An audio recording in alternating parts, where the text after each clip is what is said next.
মুহররম মাস সম্পর্কে কিছু ভুল ধারণা আছে।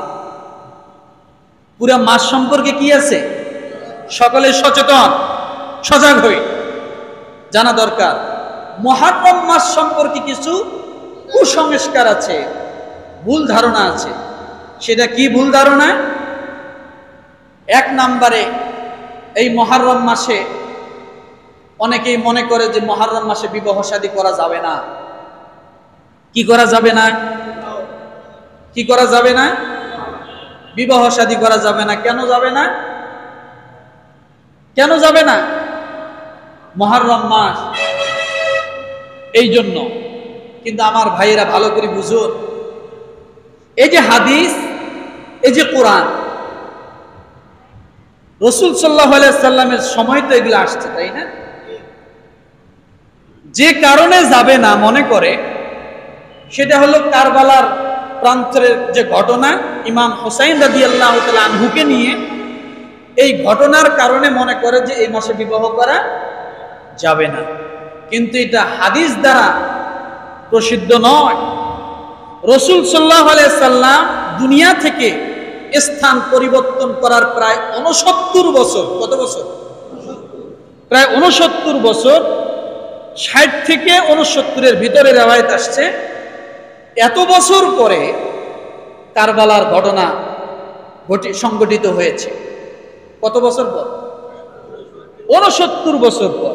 তাহলে এই ৬৯ বছর পর যদি কারবালার ঘটনা সংঘটিত হয়, তাহলে এ বিষয়ে কি খুব হাদিস পাওয়া যায়?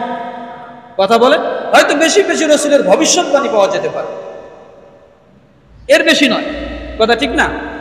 এখন এই মাসে বিবাহ শাদী করা যাবে না, এটা গ্রামে গঞ্জে বিশেষ করে আমার মা বোনদের মুখের ভিতরে এটা রটানো।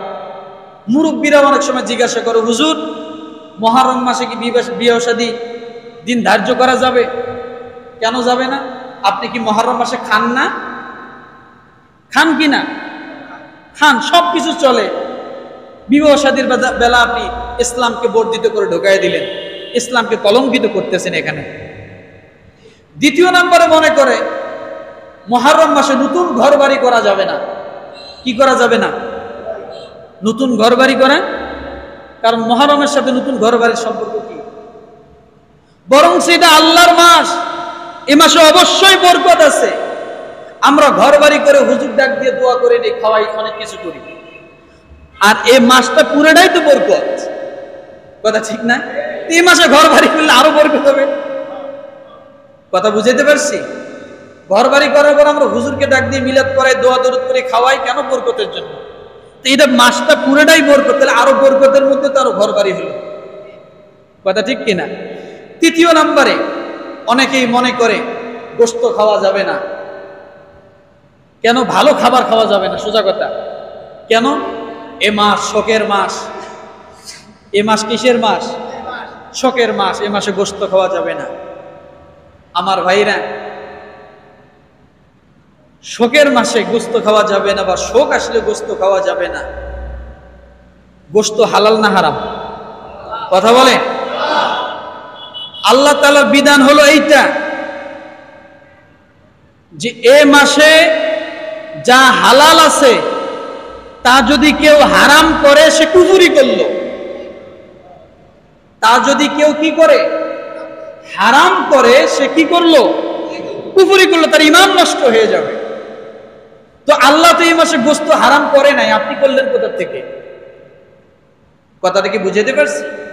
তাহলে এই সমস্ত কুসংস্কার, এগুলো ইসলাম নয়, এগুলো মানুষের রটানো কুসংস্কার। বুঝাতে পারছি?